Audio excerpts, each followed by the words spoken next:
దేవుని నామము దూషణకు కారణం ఏమిటి? ప్రియమైన దేవుని పిల్లలారా, దేవుని నామము దూషణకు కారణము అనగానే మనుషులుగా, ముఖ్యంగా క్రైస్తవులుగా మనం ఎవరిని అనుకుంటామంటే మత ఛాందస్వాదులు, దేవుని నమ్మని వారు తన నామమునకు దూషణ కలిగిస్తున్నారు. ఎవరు? దేవుని నామమును దూషించేది వాళ్ళే కదా. క్రైస్తవులమైన మనమెందుకు దేవుని నామమును దూషిస్తాం? కాబట్టి దూషణ అనేది దేవుని నామమునకు కలిగితే అది అన్యజనుల వలనే, అది మత ఛాందస్వాదుల వలనే, అది దేవుని నమ్మని నాస్తికుల వలన దేవుని నామమునకు దూషణ కలుగుతుంది అని మనం భావిస్తాం. నిజానికి దేవుని నామమునకు దూషణ కలిగించేది వారికంటే, కాబట్టి వారు దూషణ కలిగించిన, దేవుని నామమును దూషించిన వారు తెలియక చేస్తున్నారు. కానీ దేవుడు బైబిల్లో రాయించిన మాటలను మనం ఆలోచిస్తే, ఏమండి, ఇశ్రాయేలు తన ప్రజలతో దేవుడు రాయించిన ఆజ్ఞలలో ఒక ఆజ్ఞ మనకందరికీ తెలుసు. నిర్గమకాండంలో ఉంటుంది 20వ అధ్యాయంలో, యెహోవా నామమును వ్యర్థముగా ఉచ్చరించు వానికి, ఏమండి, యెహోవా నామమును వ్యర్థముగా ఉచ్చరించితే వానిని నేను నిర్దోషిగా ఎంచను అంటాడు. ఏమండి, ఆ మాటను ఒకసారి చూద్దాము. నిర్గమకాండం, దయచేసి బైబిల్ ఉన్న వారందరూ చూడండి. ఏమండి, నిర్గమకాండం 20వ అధ్యాయము 7వ వచనం,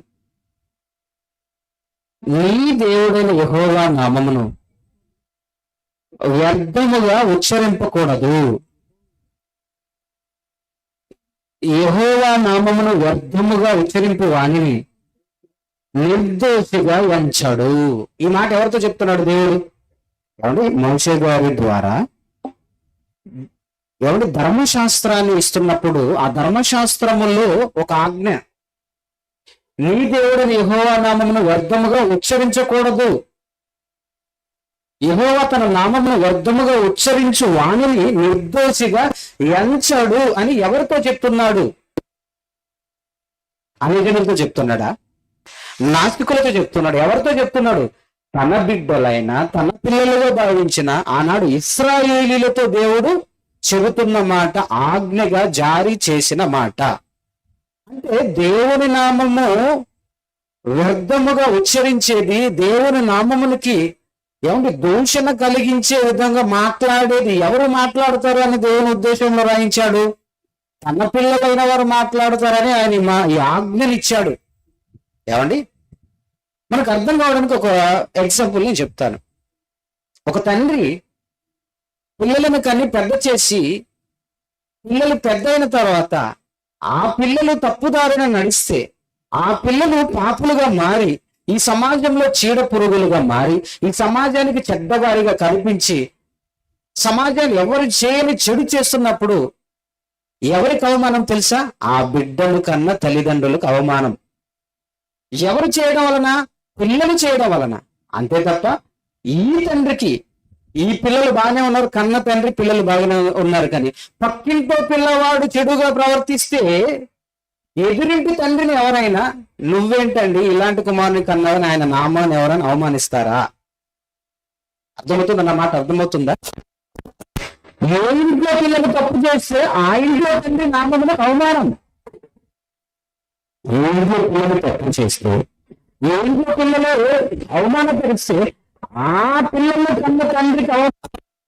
అలాగే పక్కింట్లో పిల్లలు తప్పు చేస్తే ఎదురింటి తండ్రికి అవమానం కాదు. ఎవరు కంటే ఎవరు తన పిల్లల్ని అనుకుంటారో వారి తల్లిదండ్రులకు అవమానం ఆ పిల్లలు తప్పు చేసినప్పుడు. ఇది మనకు అర్థమవుతే, ఇప్పుడు దేవుని నామము దూషణకు కారణం ఎవరు అంటే, ఎవరు? అన్యజనులు, మత ఛాందస్వాదులు, దేవుని నమ్మని వారు.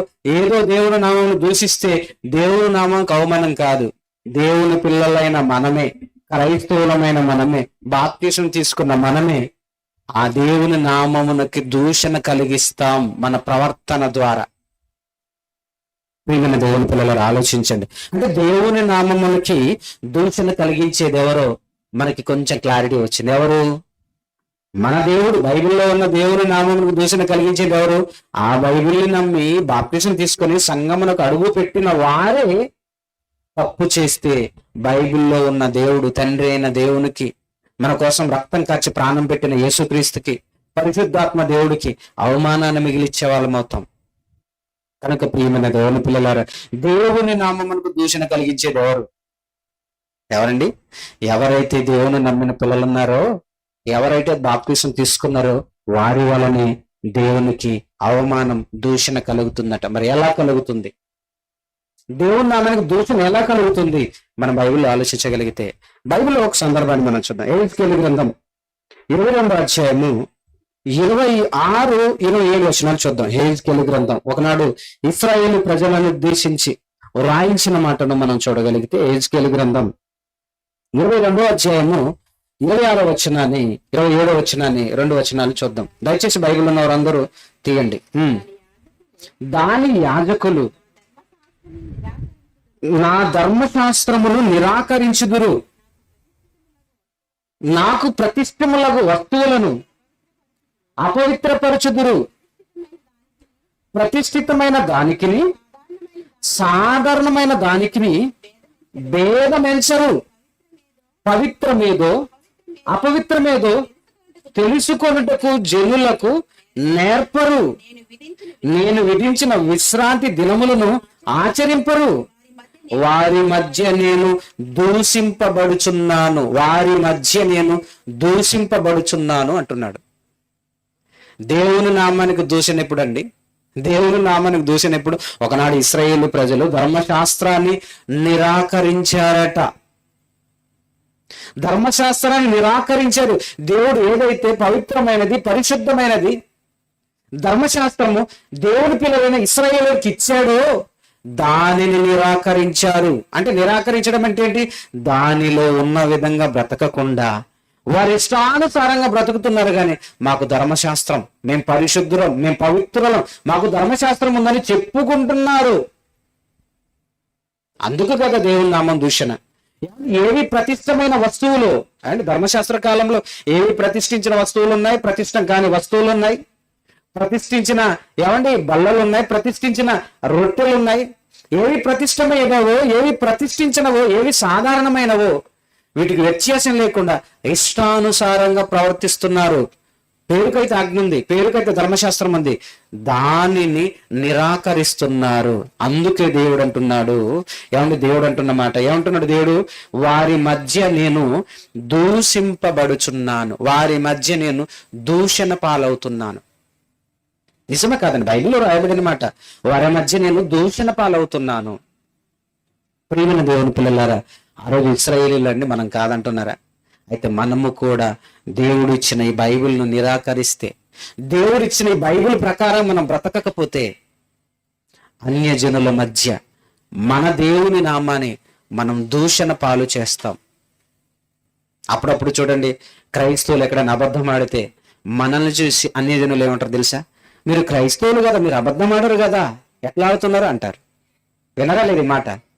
అందరు విన్నారా లేదా? మీరు క్రైస్తవులు కదా, మీరు అబద్ధం ఆడరు కదా, మీరు ఎలా అబద్ధం ఆడుతున్నారు అంటారు. అంటే క్రైస్తవులు అబద్ధం ఆడరు అన్నది బైబిల్లో ఉన్న సంగతి వాళ్ళకి తెలిసింది, కానీ అబద్ధం ఆడుతుంది ఎవరు?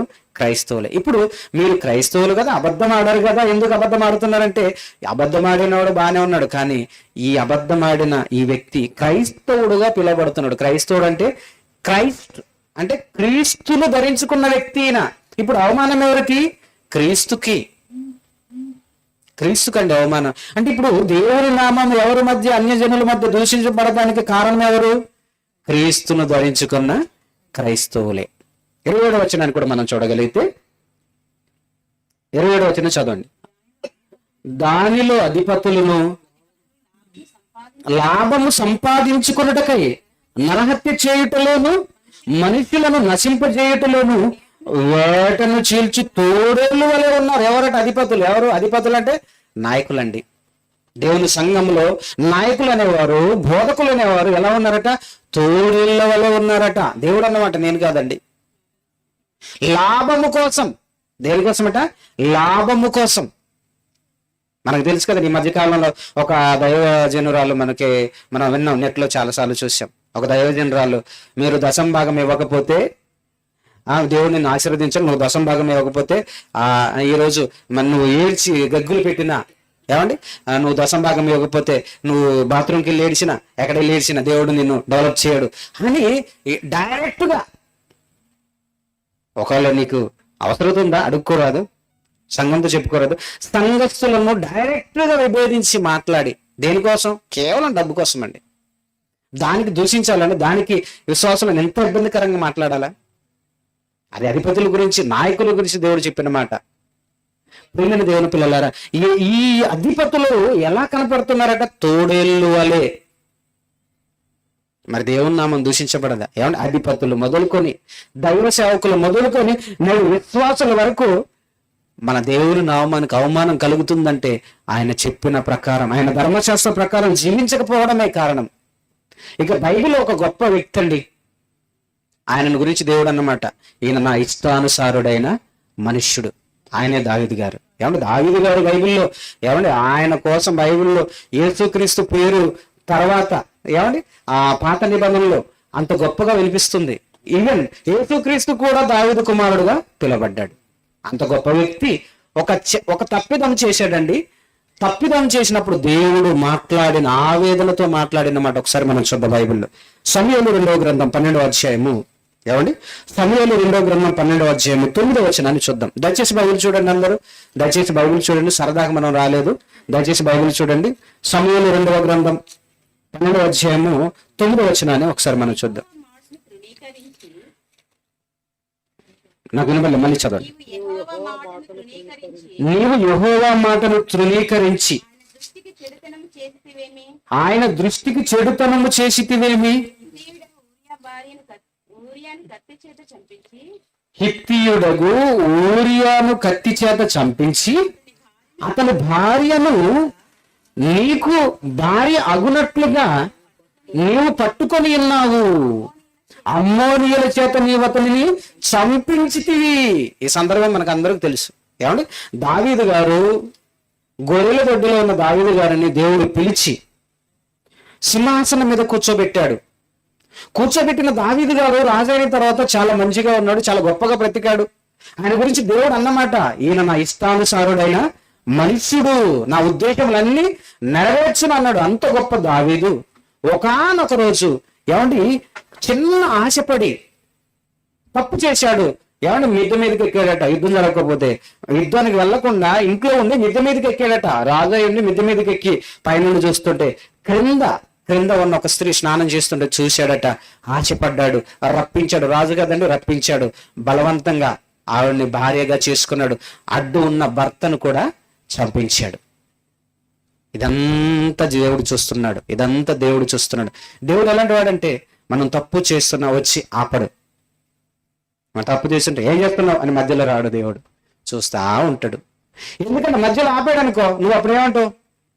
ఇప్పుడు నువ్వు ఏదైనా తినొద్దురా అన్నప్పుడు, ఏమండి, ఉదాహరణకి ఏం తినొద్దురా అన్నప్పుడు తింటున్నావు అనుకో. ఉదాహరణకి ఏదో ఇంట్లో అది ఇది ముట్టుకోవద్దు పిల్లలకి చెప్పినావు అనుకో, వాడు మనం లేనప్పుడు చిన్నగా తీసుకొని తింటున్నాడు. తినొద్దు అంటే వాడు అంటేనే నోరు తుడుచుకుంటాడు, నాకేం తెలియదు అన్నట్టు. అలాగే తప్పు చేస్తున్న మనల్ని ఆఫ్ చేసి మధ్యలో ఏం చేస్తాం? మాకు సంబంధం లేదా ఆగిపోతుంది. ఎందుకంటే నీతి మంతులుగా అప్పుడు అమ్మో అనుకుంటాం. దేవుడు అలాంటి వాడు కదా, నువ్వు తప్పు చేస్తున్నప్పుడైనా చూస్తూ ఉంటాడు. ఎందుకంటే నీకు స్వతంత్రం ఇచ్చాడు దేవుడు, నువ్వు ఎలా బ్రతుకుతావు. ఇప్పుడు దావీదు తప్పు చేస్తున్నాడు, ఊరియా భార్యను తీసుకొచ్చాడు. ఊరియాను చంపడానికి చాలా ప్లాన్లు వేసి చంపేశాడండి, చచ్చిపోయాడు. తర్వాత ఆయన భార్యను ఈయన భార్యగా తెచ్చుకున్నాడు. ఏమంటే అప్పుడు కూడా దేవుడు మాట్లాడుతున్న మాటను చూస్తే ఆశ్చర్యం వేస్తుందండి. ఇది ఎప్పుడు తెలుసా? ఊరియా చనిపోయాడు, ఆ ఊరియా భార్యను తెచ్చుకొని, ఏమండి, భార్యగా చేసుకున్నాడు. ఒక రాజు భార్యగా చేసుకున్నాడు. చేసుకున్న తర్వాత వాళ్ళిద్దరికి బిడ్డ పుట్టింది. ఏమండి, వారిద్దరికి బిడ్డ వచ్చి, అంటే భార్యగా చేసుకున్న తర్వాత కూడా దేవుడు మర్చిపోలేకపోతున్నాడు. దేవుడు ఏమంటున్నాడు తెలుసా? ఏమంటున్నాడు? అప్పటికి పెళ్లి అయిపోయింది, దావీదు భార్య అయిపోయింది ఆవిడ. కానీ దేవుడు ఏమంటున్నాడు? మరోసారి 9వ వచనం, నీవు యెహోవా మాటను తృణీకరించి ఆయన దృష్టికి చెడుతనము చేసితివి అని హిత్తీయుడగు ఊరియాను కత్తి చేత చంపించి అతని భార్యను, అదేంటి ఆయన చనిపోయాడు, ఈయన పెళ్లి చేసుకున్నాడు, చట్టం అంతా సమానం అయిపోయింది, ఇప్పుడు నా భార్య కదా అని. లేదు, దేవుడు దాన్ని మర్చిపోలేకపోతున్నాడు. అతని భార్యను నీకు భార్యగా అగునట్లుగా తీసుకొని నందున, అంటే అయిపోయింది, తీసుకొని నందున అంటే నువ్వు చేసిన ఈ తప్పిదానికి నాకెంత బాధ కలుగుతుందో దేవుడు చెప్పిన మాట అండి. ఇప్పుడు 14 వచనం చదవండి, దేవుడు చెప్పిన మాట ఏమంటున్నాడు? అయితే ఈ కార్యము వలన యెహోవాను దూషించుటకు ఆయన శత్రువులకు నీవు గొప్ప హేతువు కలగజేసితివి. ఈయన చేసిన కార్యం దేనికి అయిందట? ఎటువైపు వెళ్ళిందట? యెహోవాను దూషించుటకు, దేవునిని దూషించుటకు యెహోవా శత్రువులకు హేతువైంది, కారణమైంది. అంటే దావీదు గారు చేసిన తప్పు దేనికి కారణమైందో తెలుసా? దేవునిని దూషించడానికి కారణమైంది. అదేంటండి, దావీదు తప్పు చేశాడు కదండి, ఆయనని శిక్షించాలి కదా అంటే ఆయనని శిక్షిస్తాడు, కానీ ఆయన దేవుడైన యెహోవా నామము దూషణకు కారణమైంది. ఆయన నామము దూషించడానికి, అన్యజనులు అదే కదండి, శత్రువులు దూషించుటకు హేతు కలగజేసితివి. హేతు అంటే కారణం, నా నామము దూషింపబడడానికి నువ్వు కారణము కలగజేసితివి. అంటే ఆలోచించండి, రాజైన దావీదు చేసిన తప్పిదమునకు శిక్ష అనుభవించడం మనం అనుకుంటున్నాం, శిక్షించాడు దేవుడు, కానీ దేవుని నామమునకు దూషణ. మన పాఠం ఏంటి? దేవుని నామమునకు దూషణకు కారణం ఏంటి? మన క్రైస్తవులమైన దేవుని పిల్లలమైన మన ప్రవర్తనే. ఆలోచించండి ప్రియమైన దేవుని పిల్లలారా, అంటే మన ప్రవర్తన మనల్ని ఏం చేస్తుందో తెలుసా? మనం చేసిన తప్పిదం, నేను తప్పు చేశానండి నాకు శిక్ష కలుగుతుంది కదండి, నన్ను కదండి శిక్షించాలనుకుంటున్నావు, నిన్ను శిక్షిస్తారు, బాగానే ఉంది, కానీ నిన్ను కన్న దేవుడికి కూడా దూషణ కలుగుతుంది తెలుసా? దూషణ కలుగుతుంది తెలుసా? ఆలోచించండి ప్రియమైన దేవుని పిల్లలారా. ఏమండి, పుట్టిన తర్వాత దేవుని పిల్లలుగా ఉంటున్న మనము వేసే ప్రతి అడుగు, మనం మాట్లాడే ప్రతి మాట నీ దేవుని నామమునకు దూషణ కాకూడదు. ఏమంటే దేవునినైనా దేవుడు సహిస్తాడు, కానీ తన నామమును వ్యర్థముగా ఉచ్చరించే వాడిని నిర్దోషిగా ఎంచనన్నాడు. అంటే తన నామము చాలా విలువైనది. అవును, ఆయన నామమును ధరించుకున్నాం మనం, క్రైస్తవులు, క్రీస్తును ధరించుకున్న మన ప్రవర్తన మనల్ని, మనం చేసే ప్రతి చెడు ప్రవర్తన మన దేవుని నామము దూషణకు కారణమవుతుంది. ప్రియమైన దేవుని పిల్లలారా ఆలోచించండి. ఇంకో మాటను మనం బైబిల్లో చూడగలిగితే, ఏమండి, యెషయా గ్రంథం 52వ అధ్యాయం 5వ వచనం, ప్రతిది బైబిల్లోనే మీకు చెప్తున్నాను. యెషయా గ్రంథం 52వ అధ్యాయం 5వ వచనాన్ని మనం ఆలోచిస్తే, యెషయా గ్రంథం 52వ అధ్యాయం 5వ వచనాన్ని మనం ఆలోచిస్తే, నా జనులు ఊరకయే కొనిపోబడి ఉన్నారు, వారిని బాధపరచువారు వారిని చూచి గర్జించుచున్నారు, ఇదే యెహోవా వాక్కు. దినమెల్ల నా నామము దూషింపబడుచున్నది. ఎవరి వలనండి? నా జనులను ఎవరన్నాడు దేవుడు? నా జనులను ఎవరినన్నాడు? వాళ్ళ వలనే. నా జనులు ఊరకయే కొనిపోబడుచున్నారు, వారిని బాధపరుచువారు వారిని గర్జించుచున్నారు, ఇది యెహోవా వాక్కు. దినమెల్ల నా నామము దూషింపబడుతుంది. ఎవరో కాదండి, నా జనులు అయిన వారు నా జనులలో వారిని మింగివేస్తున్నారు. నా జనులైన వారు నా జనుల వారికి అన్యాయము చేస్తున్నారు. నా పిల్లలని పిలుచుకున్న మీరు, సహోదరులని చెప్పుకోవాల్సిన మీరే గుద్దులాడుకుంటే, మీరే అవమానకరంగా ప్రవర్తిస్తే ఎవరికండి చెడ్డ పేరు? ఎవరి నామానికి దూషణ? దేవుని నామానికి కదా. సంఘంలో ఉన్న మన ప్రతి ప్రవర్తన నీ దేవుని చూపిస్తుంది. ఎందుకంటే గుడిలో ఉంటాం కదా, సంఘంలో మనం వెళ్తాం, పైన ఏముంటది? గుడి పైన శిల ఉంటది. అంటే చూడంగానే చర్చ్ అండి అంటాం, రైట్? అవును, చర్చ్ అంటే యేసుక్రీస్తు సంఘం కూడుకునే చోటు, సంఘం ఉండే చోటు.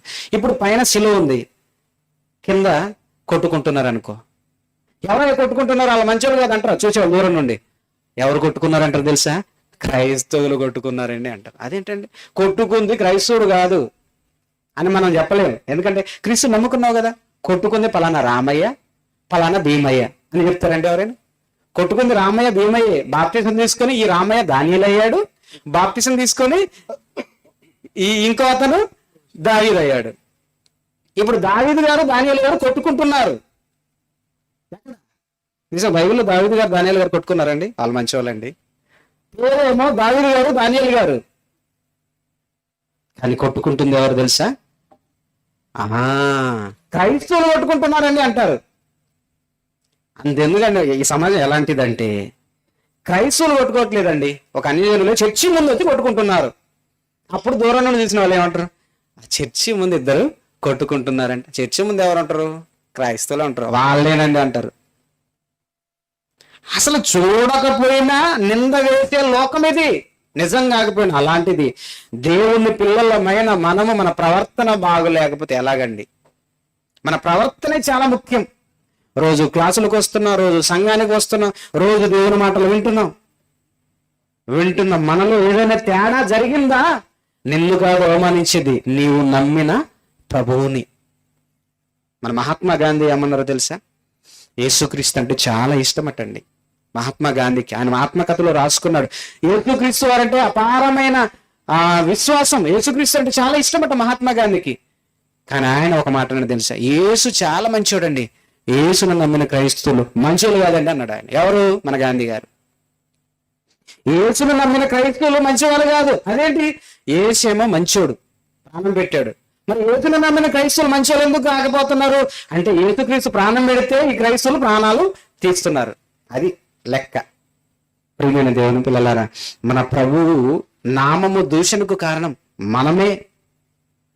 ఇంకో మాటను మనం చూసి ముగించుకుందాం. రోమపత్రిక 2వ అధ్యాయము 24 వచనాన్ని మనం చూడగలిగితే, రోమపత్రిక 2వ అధ్యాయం 24 వచనాన్ని మనం చూడగలిగితే ముగించుకుందాం. రోమపత్రిక 2వ అధ్యాయము 24 వచనం, వ్రాయబడిన ప్రకారము మిమ్మును బట్టియే కదా దేవుని నామము అన్యజనుల మధ్యను, డైరెక్ట్ చెప్పేశాడు పౌలు గారు డైరెక్ట్ చెప్పేశాడు. వ్రాయబడిన ప్రకారము అంటే దేవుడు పాత నిబంధనలు రాయించాడు, ఆ ప్రకారము మిమ్మును బట్టి. ఆ రోజు స్పెషల్ గా ప్రత్యేకంగా ఈ రోమీయుల గురించి మాట్లాడుతున్నాడు అండి. రోమా సంఘానికి ఉద్దేశించి రాసిన పత్రిక ఇది కదా, రోమ పత్రిక.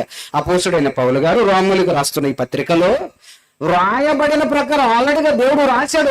మిమ్మును బట్టే కదా. ప్రవక్తల గ్రంథాలు చూసాం, యెషయా గ్రంథంలో చూసాం, యెహెజ్కేలు గ్రంథంలో చూసాం. ఆ వ్రాయబడిన ప్రకారము దినమెల్లా నా నామం దూషింపబడుతుందన్న మాట ప్రకారము ఇదిగో మిమ్మును బట్టియే కదా నా నామము, దేవుని నామము అన్యజనుల మధ్య దూషింపబడుచున్నది. ఇంతకు ఎందుకు దూషింపబడుతున్నదట? పైన చదవండి 23వ వచనం.